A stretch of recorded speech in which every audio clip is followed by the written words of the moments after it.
అత్త, ఇలాంటి అర్థం పర్థం లేని పనులు చేసి మీ మీద నాకున్న ప్రేమని గౌరవాన్ని పోగొట్టుకోవద్దు. చేస్తే నన్ను అరెస్ట్ చేయండి. అలా కాకుండా వీళ్ళని కోర్టుకి తీసుకెళ్తే వీళ్లతో పాటు నేను కూడా కోర్టుకు వస్తాను. జరిగిందేంటో అక్కడే చెప్తాను. ప్రేమ ప్రేమ అడ్డు తప్పుకోమని చెప్తే అర్థం కదా నీకు? నా కారణంగా తప్పు చేయని వాళ్ళని శిక్షించద్దు అని చెప్తే మీకు అర్థం కాదా? నోరు మూసుకుని పద. అత్త, వాళ్ళని శిక్షించాలని చూస్తే అంతకంటే ముందు నాకు నేనే శిక్ష వేసుకుంటాను. ప్రేమ, నీకు నువ్వు శిక్ష వేసుకోవడం ఏంటి? ఏం మాట్లాడుతున్నావు? అవునన్నా, మావయ్యని ధీరజ్ ని అరెస్ట్ చేస్తే నేను ఇప్పుడే ప్రాణాలు తీసుకుంటాను. ప్రేమ, మతి లేకుండా మాట్లాడుకో. మర్యాదగా అడ్డు తప్పుకో. అన్నయ్య, నేనేదో ఆవేశంలో చెప్పట్లేదు. ఆల్రెడీ నిర్ణయం తీసుకుని చెప్తున్నాను. వాళ్ళని అరెస్ట్ చేసి స్టేషన్ దాటించే లోపే నేను ప్రాణాలు తీసుకోకపోతే అప్పుడు అడగండి. బ్లాక్మెయిల్ చేస్తున్నావా? బ్లాక్మెయిల్ చేస్తున్నావా? మొన్న కూడా అలాగే బ్లాక్మెయిల్ చేసావు. ప్రతిసారి నువ్వు ఇలా బ్లాక్మెయిల్ చేస్తే భయపడిపోయి వెనక్కి తగ్గుతావు అనుకుంటున్నావా? బ్లాక్మెయిల్ కాదన్నయ్య, బాధ. తెలుసో తెలియకో నేను పెద్ద తప్పు చేశాను. నా కారణంగా వీళ్ళు అరెస్ట్ అయితే ఇంకా పెద్ద తప్పు చేసిందని అవుతాను. సిఐ గారు, ఇది రిక్వెస్ట్ అనుకుంటారో బెదిరింపు అనుకుంటారో మీ ఇష్టం. దయచేసి నాకు ఒక వారం గడువు ఇవ్వండి. ఏదో ఒక విధంగా నగలు తీసుకొస్తాను. అలా కాకుండా మా మావయ్య వాళ్ళని అరెస్ట్ చేస్తే నేను కోర్టుకు వస్తాను. ఒకవేళ మీరు నన్ను బలవంతంగా అడ్డుకుంటే ఆ బాధలో నేను ప్రాణాలు తీసుకోవడానికి కూడా వెనకాడను. సార్, మేడం, ఒకసారి ఇలా వస్తారా? మీరు డబ్బులు ఇచ్చారని వాళ్ళు అరెస్ట్ చేశాం. కానీ మీ మేనకోళ్ళు అడ్డం తిరిగింది. ఒకవేళ తను కోర్టుకు వచ్చి నిజం చెప్తే మా ఉద్యోగాలు పోతాయి. అలాగే చాలా ఆవేశంలో ఉన్న పొరపాటున తను ఏమైనా చేసుకుంటే మా మెడకు చుట్టుకోవడంతో పాటు మీరు కూడా బాధపడతారు. అందుకే వారం గడువు ఇచ్చి పంపిస్తాను. ఈలోగా మీరు ఏదో విధంగా ఆ అమ్మాయి మనసు మార్చి మీ ఇంటికి తీసుకువెళ్ళండి. ఇంతకంటే వేరే దారి లేదు మేడం. ఏమంటారు? సరే, పదండి.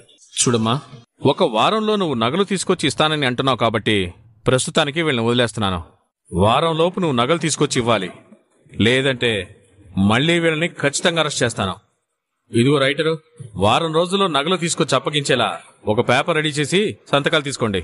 అమ్మా, వచ్చి సైన్ చేయండి అమ్మా. రామరాజు గారు, మీరు కూడా గుర్తుపెట్టుకోండి, వారం రోజులే గడువు.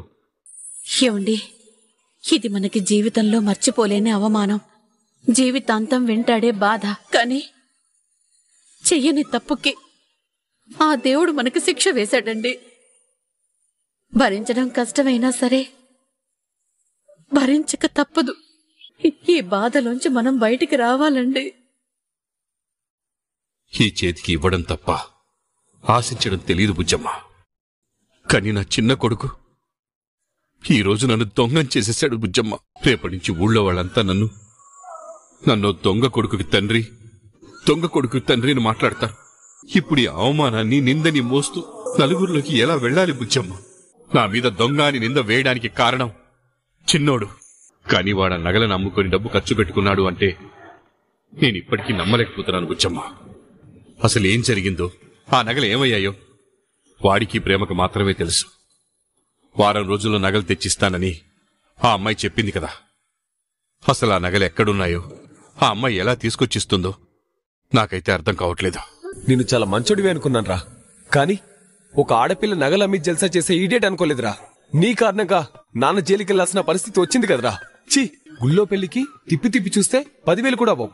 మరి నగలమ్మితో వచ్చిన లక్షల డబ్బు ఏం చేసావురా నువ్వు?